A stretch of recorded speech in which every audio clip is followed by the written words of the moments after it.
Chief Diaz, thank you very much for joining GeekWire to talk about some of the issues that I think are front of mind for a lot of people in Seattle, particularly the tech community and in downtown Seattle, where there are thousands of tech workers, many of whom are home right now as a result of the pandemic. You've seen what downtown looks like, you know, firsthand, and you've seen there's been a sharp uptick in violent crime in Seattle, 4 shootings, I think, over the course of the weekend. What would you tell the folks who are going to be returning to work? It looks like it's a little bit of delay now because of the Delta variant, but who are going to be returning to work in downtown, some of whom don't feel that it's a terribly safe place to go anymore? No, we completely understand people's concern. We have been working with groups and as a city working on a recovery effort to ensure that our downtown is safe and vibrant. We have actually been engaged in a lot of kind of opening up events where we've done in the CID area, in the downtown core, where we're trying to get as many people out and about. That is really what helps, that's really the foundation of crime prevention. When we're able to get more people out and interacting and doing, shopping and doing a variety of different things, it actually helps keep some of the criminal element from really kind of, seeing crimes of opportunity and really taking advantage of those. And so we need more people out and about. Some of the violent crime, most of the violent crime occurs if we're going to have shootings or shots fired, it's usually in the evening hours. It's not during the times where a lot of our business community is spending time. We're usually looking at, we've had about a month ago or so, we had several shootings at nightclubs, one outside a Ohana restaurant, another outside another nightclub in the Pioneer Square area, another one outside of a hookah lounge in the CID, all at around anywhere from midnight and later. So really, when we started looking at shootings and violent crime, we're seeing a lot of the stuff that's occurring between kind of that midnight to about 3 o'clock in the morning time frame. And so, those are where we're spending a lot more time and emphasis in making sure that our officers are being visible. We are making several arrests in many of those cases. And so that's a good thing on trying to ensure long-term safety and making sure that people don't prey on our community. But really, it's everything every week is a new task, because we don't have, when it comes to violent crime and it comes to the type of crimes that we're experiencing, it isn't like one specific type of incident. It's, anything from violence maybe that it might start occurring in an encampment. Some of it's youth related or gang related. Some of it is, road rage or, and we're seeing this kind of random levels of types of violence, not just one specific area where we could say, hey, we're just going to focus on this. We're going to address issues that are, say, in the encampment issue. If we do that, we still got other violence that's occurring in other areas of the city. So, well, you said more people out and about, and I assume you mean when there's more public out there. Exactly. It will be a hassle. I think a couple of council members have suggested similar things, but from more people being out there, you're also dealing with, I think right now the count is 300 fewer cops than you had pre-pandemic. I mean, how do you actually, one, I guess, work on recruiting, but how do you first manage with the force that you have, and then how do you expand that force into something that is more commensurate with a city of this size? Yeah, that is the hard part of managing and leading during this time, because we are doing everything we can to recruit and hire. We're advocating and encouraging the city council to pass incentives that we have put forward when it comes to recruiting and retention. Those are areas when you're competing in a city like Seattle, where you've got a tech industry, where you've got Amazon and Microsoft and all these different companies that many people can work at one of those companies, work from home, making 6 figures. It's very difficult to say, hey, come and become a Seattle police officer. And there's a lot of scrutiny in the work that we're doing on a daily basis. So, come and join us without many, opportunities or incentives to push for. So what we have to do is work with our city council, work with our elected officials to try and find different viable options to making Seattle Police an opportune employer.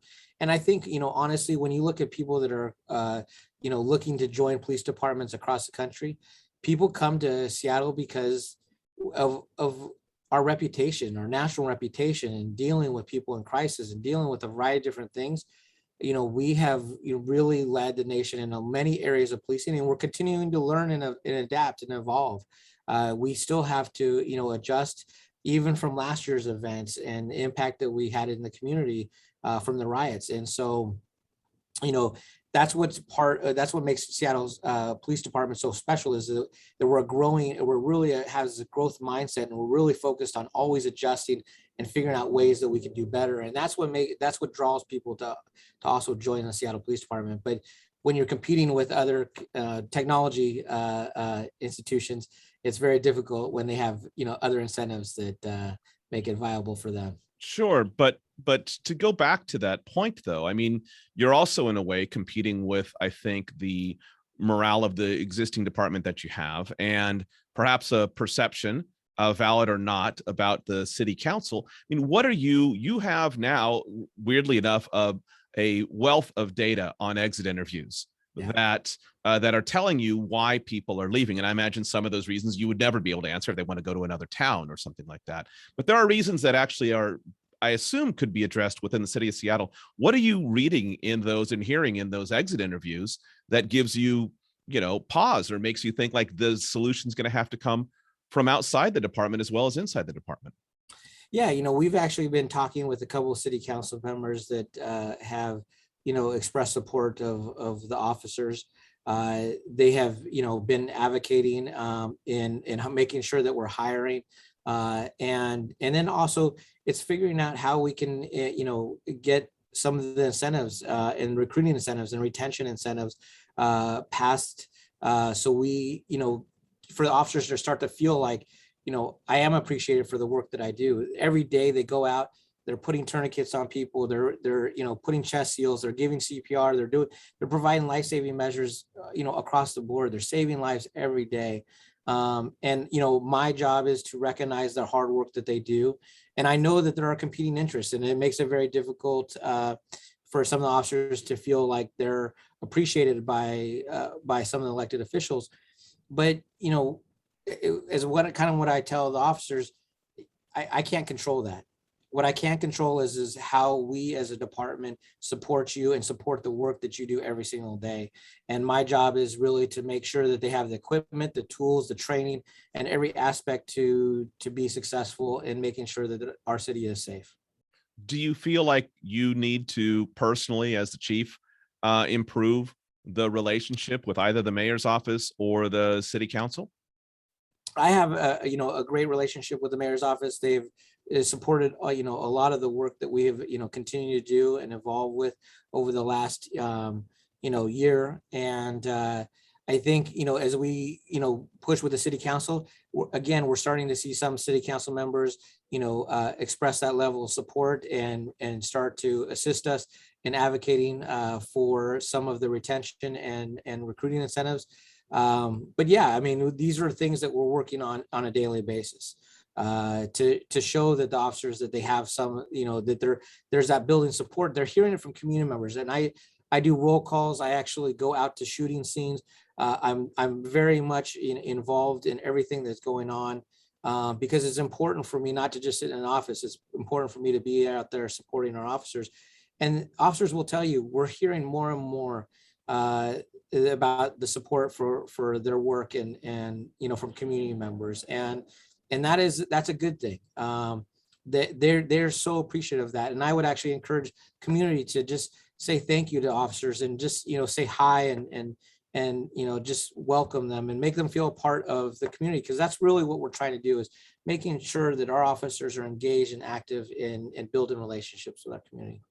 Well, let's talk a little bit about how they do their work. I mean, there's been issues regarding negotiations over body cam use. There's been issues regarding municipalities really stepping back or notching back the use of facial recognition technology. And Port of Seattle just did it recently. I mean, how do you feel like the collection of data by police right now, do you feel like it's adequate to do sufficient policing in Seattle? Or do you feel like some of these measures, while they do protect privacy, they make your job a little bit more difficult? How would you characterize it? We've had, over the years, we've built the city has built a very specific surveillance ordinance that has regulated a lot of that. And it's important as we look at new technology to try and make sure that our city is safe. One of the things that, I'm a big advocate for is ShotSpotter.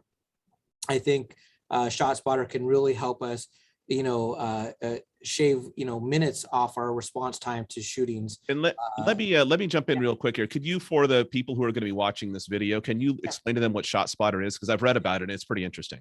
Yeah, so ShotSpotter it could be in an area very specific to several blocks, and it basically has a sound. It picks up sounds that are associated with gunshots.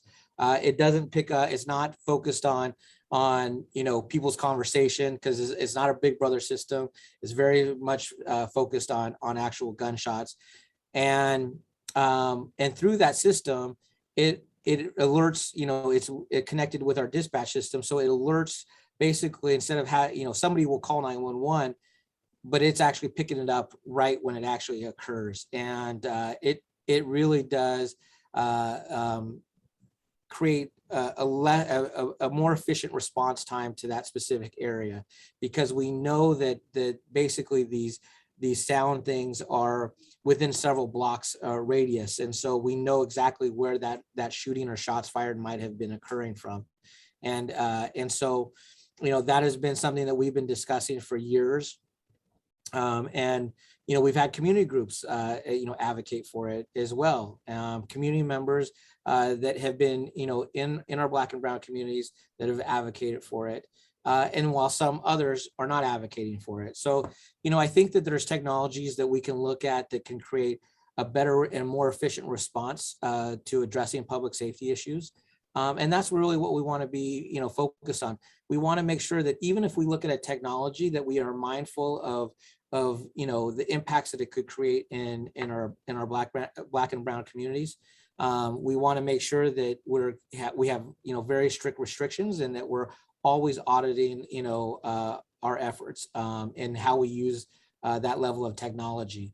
If we're doing a search warrant, that it's being signed by a judge, and that there's a process to go about how we utilize that technology, and that it's not just being randomly done and in an effort to not be a part of our making sure that we're abiding by people's constitutional rights. So I think that there's a big responsibility for us when we look at new technology to be mindful of that, but we also want to make sure that we're efficient in addressing the issues that we need to address. Well, that bridges pretty to sort of maybe an easier question here. What's your technology wish list? I mean, this is actually a tech website, GeekWire is. What would be on if you could write out a list for the city council on technology that you would like to see the Seattle Police Department acquire? What would that be? I think, as I kind of mentioned with ShotSpotter as being one of them, is something that I would be looking at and advocating for. I think in every major city, and it doesn't necessarily have to be, run by a police department, but I do think the use of cameras throughout a major city, we have domestic, we have, threats against our city, routinely. And we may have to make sure that we put in the measures in place to be able to routinely identify, but that doesn't mean that it has to be run by the police department. But I do think that there's a use of cameras that can be helpful, not only for traffic, but also other means. But really what I'm focused on is things that, make our investigations more efficient. Because we're short officers, we're having to find ways to process, our records management system. We just updated that with a technology company. And so over the last year, we made that transition. but our computer aided dispatch is also something that we're looking at trying to update. And that's going to be working with our 911 system and how our officers are deployed out.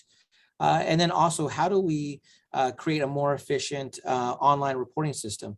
Because of COVID, we are now taking 38 to 40% of our reports online. And so we want to make sure that it's an easy system for community members to navigate.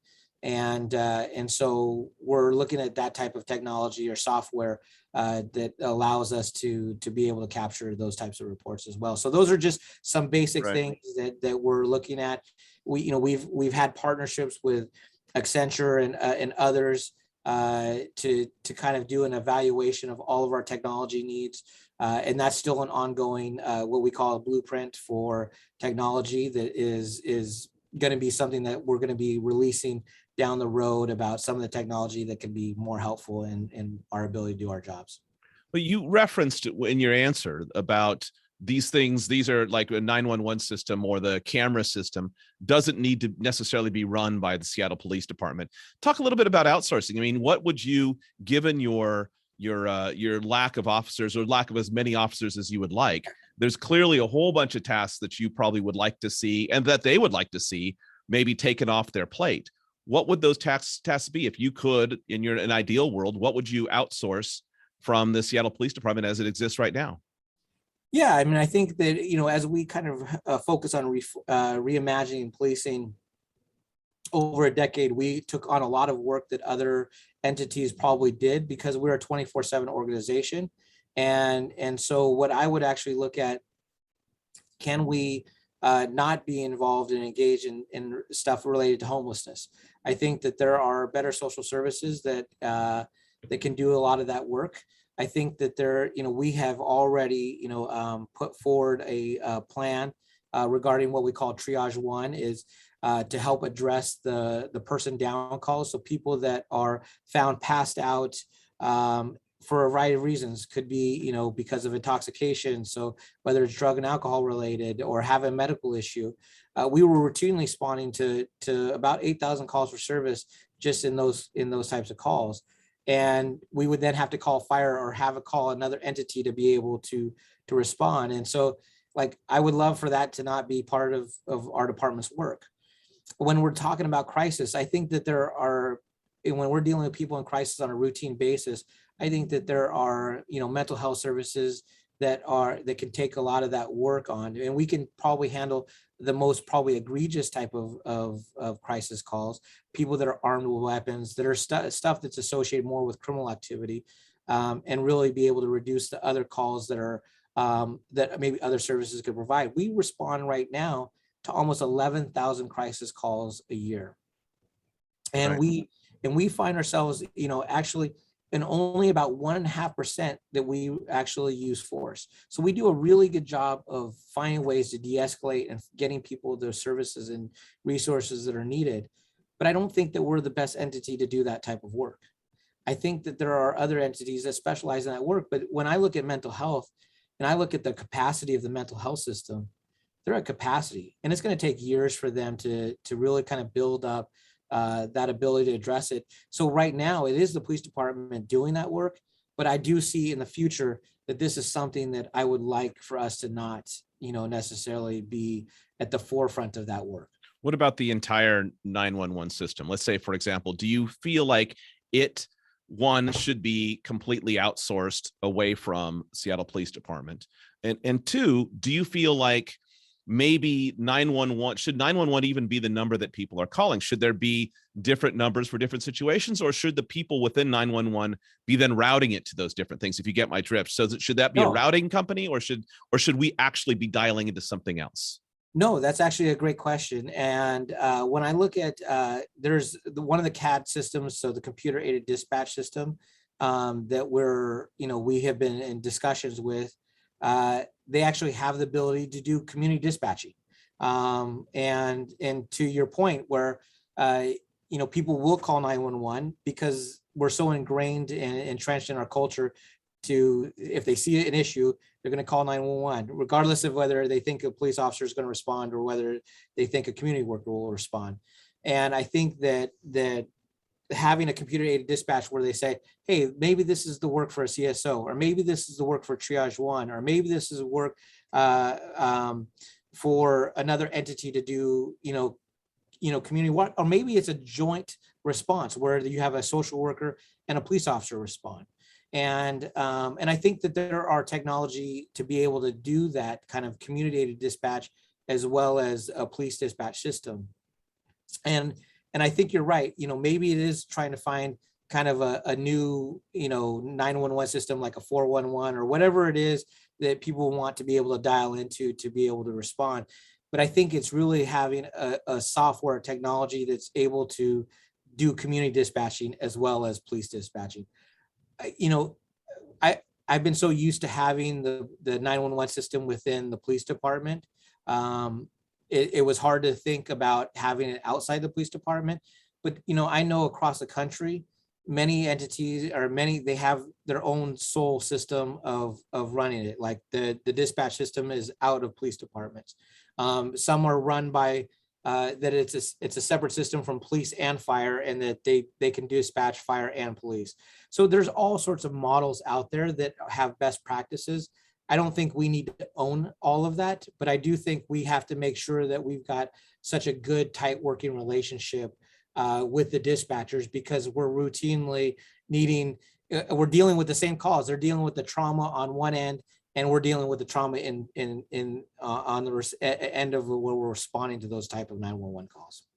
All right. Well, then when you are responding to these calls, I mean, when you said, I think it was 1.5%. Or involve use of force, which obviously means that the other 98.5% do not use that use of force. Talk a little bit about then, what do you think?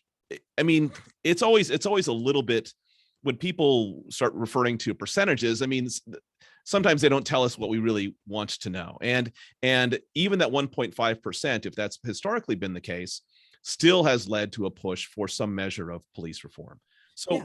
What sort of reform from within the department do you think is, when you do respond to those calls, when you are at that point of use of force, what sort of reform do you feel like it is in, not only in compliance with the consent decree, but actually the way policing should be evolving? Yeah. So, one of the things that when you're specifically in dealing with people in crisis, and when we look at the 1.5%, really, a majority of that, we're roughly at about like just 40 or 50 calls that are actually what we call type 2. So that's a serious, a higher level of force than what we call type 1.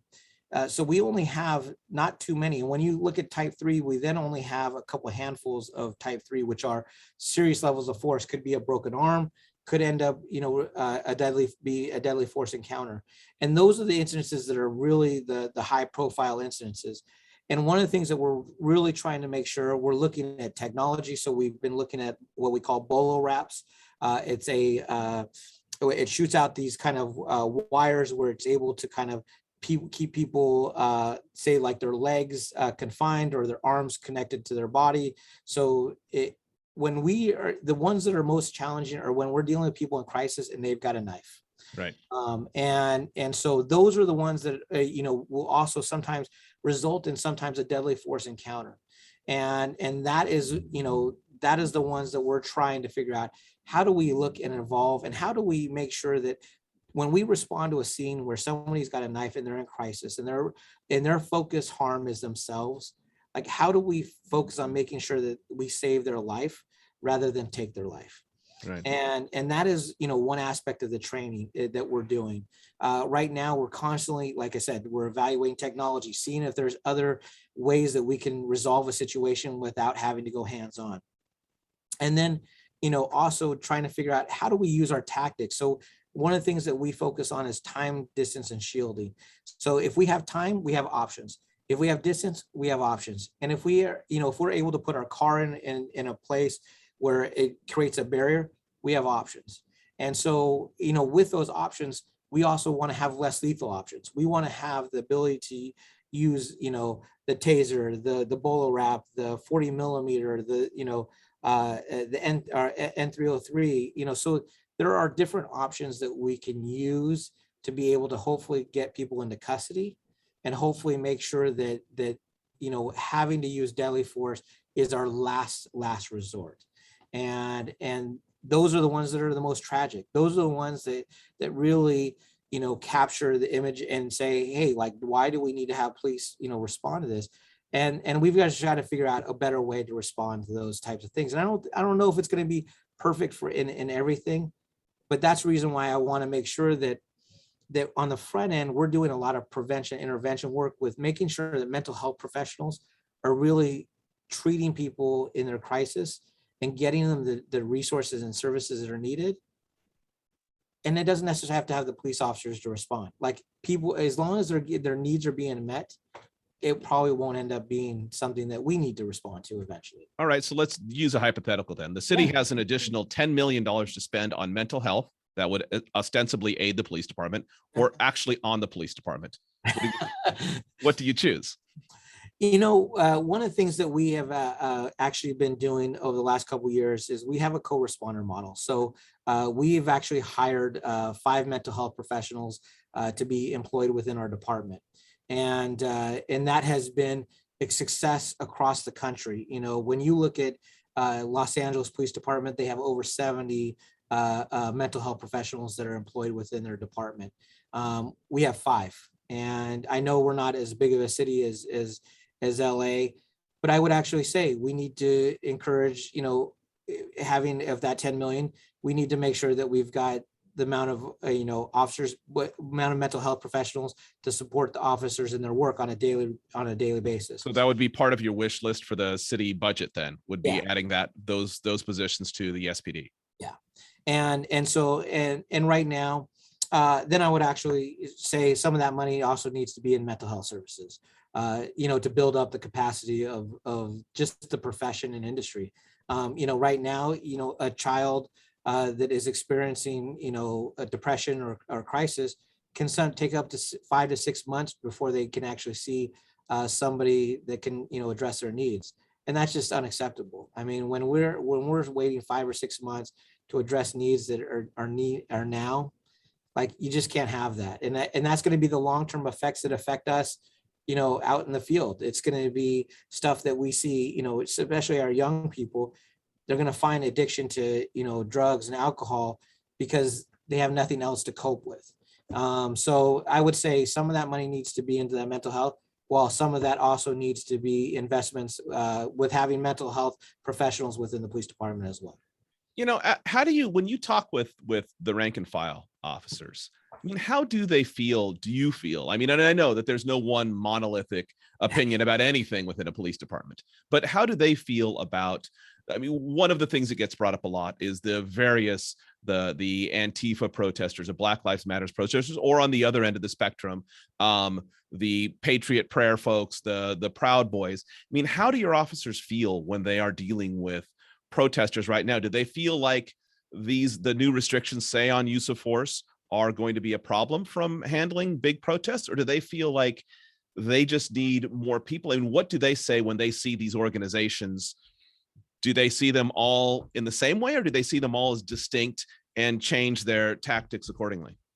No, I think, when we're dealing with groups, we're dealing with them in all the same manner. If you're going to commit to violence, if you're going to commit to property damage, if you're going to commit to different criminal acts, we're going to address it. We're going to make sure that we address it, first and foremost. And that's been the new, even as we adjusted from last year, over the last year, I've been very much out in public saying, if you commit these types of acts, we're going to make arrests. And if you're peaceful, we don't have any issue. But a lot of that time over the last year, people have now, we're not handling those protests and riot situations. And I can tell you, officers prefer not to be in those types of situations. I mean, they didn't join police work to go out and manage crowds.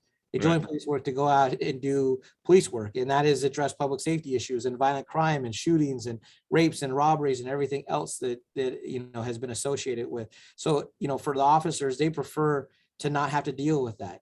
And we know that these groups, whether it's right wing kind of extremism and left wing extremism, we know these groups are looking for that confrontation. They're looking for that publicity. They're looking for them to rally their cause behind. And, it shouldn't be the police officers to have to manage that. And it jeopardizes our ability and our well-being to, if an officer does one wrong thing, it could literally find themselves not having that job. And that's just not, that isn't for us to be able to, deal with it. It's not for my officers to have to handle on a daily basis. We're always adjusting. We're always researching. We're always trying to find better practices. But I can tell you, when it comes to crowd management, we thought we were leading the nation, and then last year hit, and we learned a lot, and we've adjusted. And I feel like right now we're doing everything better than a lot of different agencies across the country because we've had so many exposures to it. But would I prefer us to not be involved with it? Yeah, because I don't want to put my officers at risk. But, we will address, when it comes to violence and it comes to property damage, we're going to continue to make those arrests. We'll continue to address those areas. Okay, last couple of questions, and I thank you again for taking the time with GeekWire here. First, let's just say you have a family member who is going to be working evenings at a restaurant in downtown. What do you tell them? You have nothing to worry about, or do you tell them keep your head on a swivel? Or what do you actually tell them as your own advice as someone who knows that area very well and knows the problems that exist in downtown Seattle?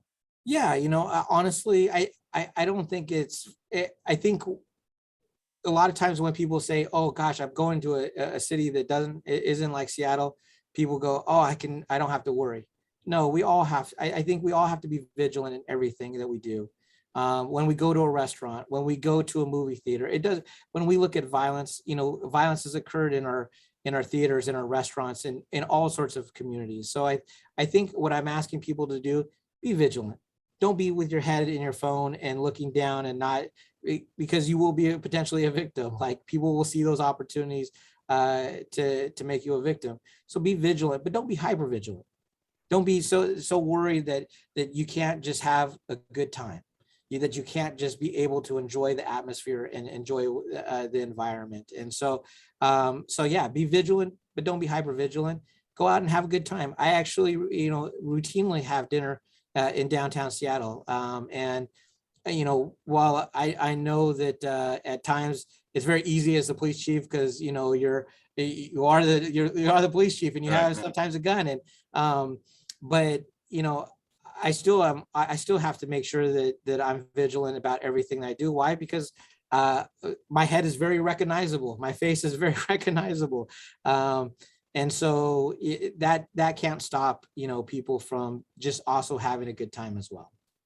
Okay, last question. This is for about the job security of your social media manager. Why is it when I search for chief of police for Seattle, Carmen Best still comes up higher in the ranking than you do? I don't know. I don't know. I think, she has, it's hard to step in after, she is a mentor. She's, one of my best friends, like a sister to me. And I thought she did a fantastic job of leading this department in a very, very tough time. And I took over in the, just as well as the roughest time that I think in our department's history. But I've also been able, as I look about last year, been able to calm things down. I just have a very different leadership style than Chief Best. But, I think we're in a much better place where now I feel like we've, are continuing to heal and learn from the community, but also move this department forward for the years to come. And so I don't know why, she continues to be up there, but she, I understand that she wrote a book, and, and so she is going to get that. That's what you need to do then. That I can't get. So, but no, I am enjoying, doing the work every single day. I really have, some amazing officers that are working hard to make sure that this city is safe. So. All right, Chief Diaz, thank you for joining GeekWire. We really appreciate you taking a full half hour with us today. And if we have anything else, of course, we'll be on the phone bugging you again. But thank you for taking the time. Thank you so much. You take good care.